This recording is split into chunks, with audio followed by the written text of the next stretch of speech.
मोनू को जानते थे उनको मेरी देवरानी को आंटी बोलता था। मैं भी कभी कभार अपने देवरानी के रूम पे, मैं भाड़े से रूम पे रहती थी। हम जिस घर पर मौजूद हैं, इस घर के विजय चौहान रहने वाले थे, जो मुंबई में अपनी पत्नी चमन चौहान को लेकर रहते थे। चमन चौहान ने भी उस घटना को दोहराया, जैसी घटना आप लोगों ने सुना देखा कि ड्रम में काट कर पैक कर दिया गया पति को, पहाड़ों से धकेल कर हत्या कर दी गई पति की। ऐसा ही कुछ चमन चौहान ने भी अपने पति विजय चौहान के साथ किया। पहले विजय चौहान को वो बेरहमी से मारती है, फिर उसी बेड के नीचे, जिस बेड पर वो और उसके पति सोते थे, उसी बेड के नीचे विजय चौहान को दफन कर देती है। विजय चौहान की आप भाभी हैं? जी सर।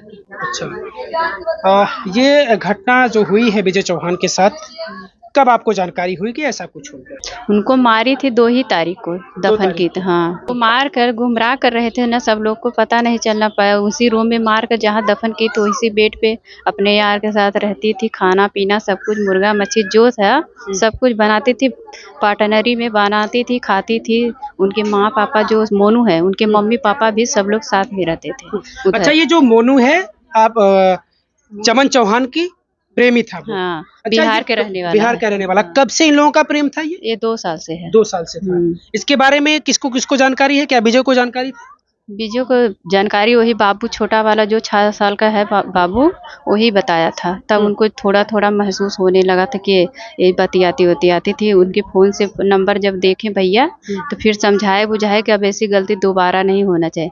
तो बार बार वही फ़ोन करके बात करती थी। जब बाबू छोटा वाला देख लिया तो बोला कि मम्मी मैं पापा से बता दूँ। कहा अगर पापा से तू बताएगा तो मैं तुझको बहुत मार मारूँगी। तो पापा जब उसके शाम को आए तो अपने पापा से बोले, पापा मम्मी ना किसी से बात करती है, मोनू भैया से। और मोनू भैया से बतियाती है तो उनके हस्बैंड जब बोले कि अपनी मोबाइल दो, तो उन्होंने अपनी मोबाइल दी। तो भैया ने मेरे नंबर देखे, हमेशा बतियाती तो उस नंबर जब जब बात होती है उसमें नंबर रहता था। तो भैया ने मोबाइल दोनों अपना भी मोबाइल फोड़ा और उनका भी मोबाइल फोड़ा और 2-3 हाथ उनको मारा भी और मार और के ड्यूटी चले गए भैया। तब वही शाम को जब आते हैं भैया, नहा धो कर बैठते हैं। अपनी वाइफ से नहीं बोले, अपने बेटा से बोले, बेटा खाना वाना बना है? तो बेटा बोला हाँ पापा बना है, खाना लाऊं आपके लिए? तो बोले हाँ। तब वही खाना ले आके देते हैं अपने पापा को। खाना खाने के बाद मेरे देवर जी 2 ही 3 कवर खाते हैं, तभी बेहोश होके गिर पड़ते हैं बेड पे बिना कपड़े अच्छा, ये कौन बताया कि बेहोश होकर गिर गए? वही बाबू। बाबू? बाबू कहाँ है? बाबू कब बता दिया ये बातें? बाबू उसी साथ था ना। जब बेहोश हो गए तो बाबू को जब उनके जो मोनू है उनके रूम में ले जाके छोड़ दी बाबू को। अच्छा। तो बाबू उधर जाके फिर उधर ही खेल रहा था। तब खेलने के बाद वो सो गया। सोने के बाद तब मोनू उधर रूम में से इनके रूम में आया, मेरे देवर के रूम में, जो खुद का रूम था उनके चमन के नाम पे आए। तब फिर उसके बाद दोनों मिलजुल के, और कौन कौन था मुझे नहीं मालूम, और दोनों हाथ पैर उनका बांधा हुआ था, बांध कर और मुंह में कपड़ा ठूसा गया है। कपड़ा ठूसने के बाद जो गड्ढा खुदवाई थी पहले से, खुदवा के रखी तो उसी में उनको मुड़ की तरफ जो है धक्का देती है।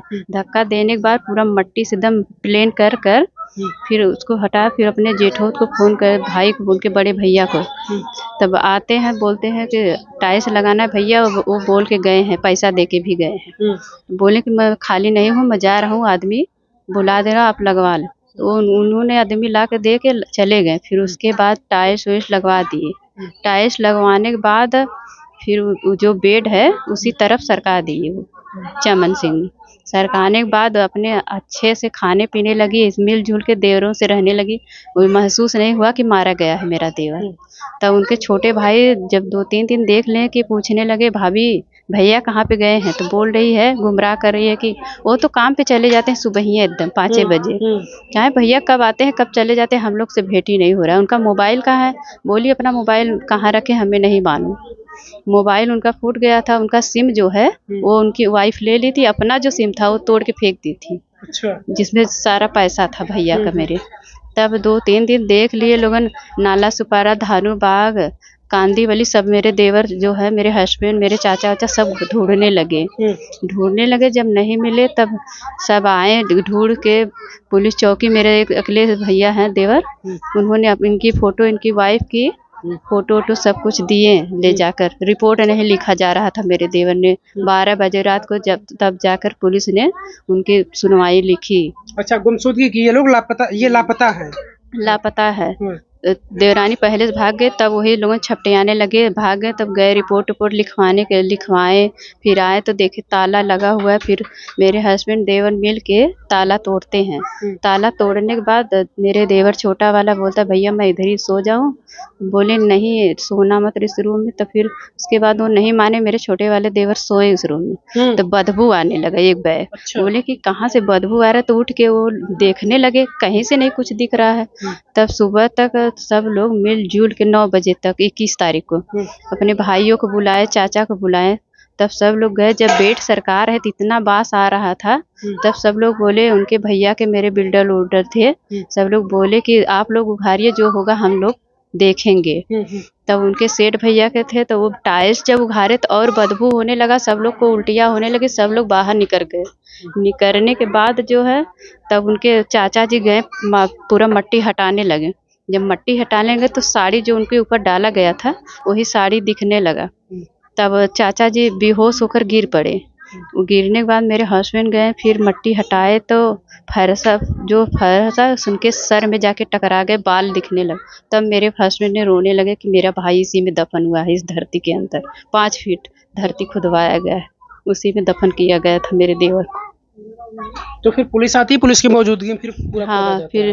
मीडिया वाले आते हैं, पुलिस वाले आते हैं, तब उसके बाद मौजूदगी में तब मट्टी को इतना धजा निकाला जाता है। निकालने के बाद सब जांच पड़ताल होने के बाद फिर शाम को तब मट्टी पूरा निकाल कर चीर घर मट्टी जाती है। तब उसके आगे अब वही।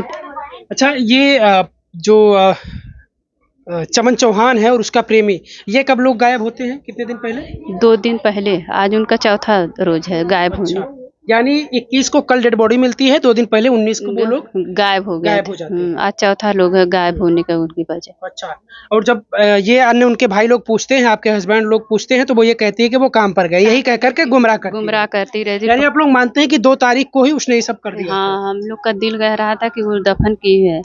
मैं भी अपने मायके थी, मायके से मुझे मेरे जीजा जी फोन किए कि ऐसी ऐसी बात है भाभी, आप चले आओ। तो मैं अच्छा, आप मुंबई कभी गई हैं? मुंबई में भी रहती थी। मुंबई आप रहती थी, मोनू को आप जानती हैं? मोनू को जानते थे, उनको मेरी देवरानी को आंटी बोलता था। मैं भी कभी कभार अपने देवरानी के रूम पे, मैं भाड़े से रूम पे रहती थी। अच्छा। अपने हस्बैंड के साथ, और उनका खुद का रूम था, तो मैं उनके रूम पे नहीं जाती थी।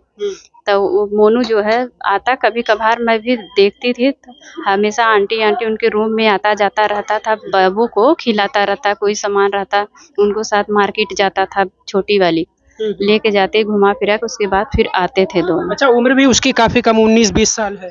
उनकी उम्र मोनू की 22 साल है। 22 साल। और इनकी उम्र 28-30 साल रही होगी। हाँ, मेरी देवरानी का। किस तरीके का इंसाफ आप लोग चाहते हैं? हम लोग इस तरह का, जैसे मेरे देवर की हत्या हुई है वैसे भी उनकी हत्या होनी चाहिए, कड़ी से कड़ी उनको सजा दी जाए। अच्छा, जो 6 साल का बच्चा है वो कहाँ है? वो लेकर गई है? लेके साथ में गई है। साथ में लेकर गई है। कैमरा जो मुंबई वाला कैमरा दिखाया गया है, बता रहे हैं लोग, उसमें बच्चा उसके साथ नहीं दिख रहा है। अच्छा, यानी फिर जब साथ नहीं दिख रहा तो फिर आपके मन में, आप लोगों के मन में और डर लग रहा होगा? डर लग रहा है कि जैसे अपने पति को मौत के घाट उतारे, बच्चे को ना उतार।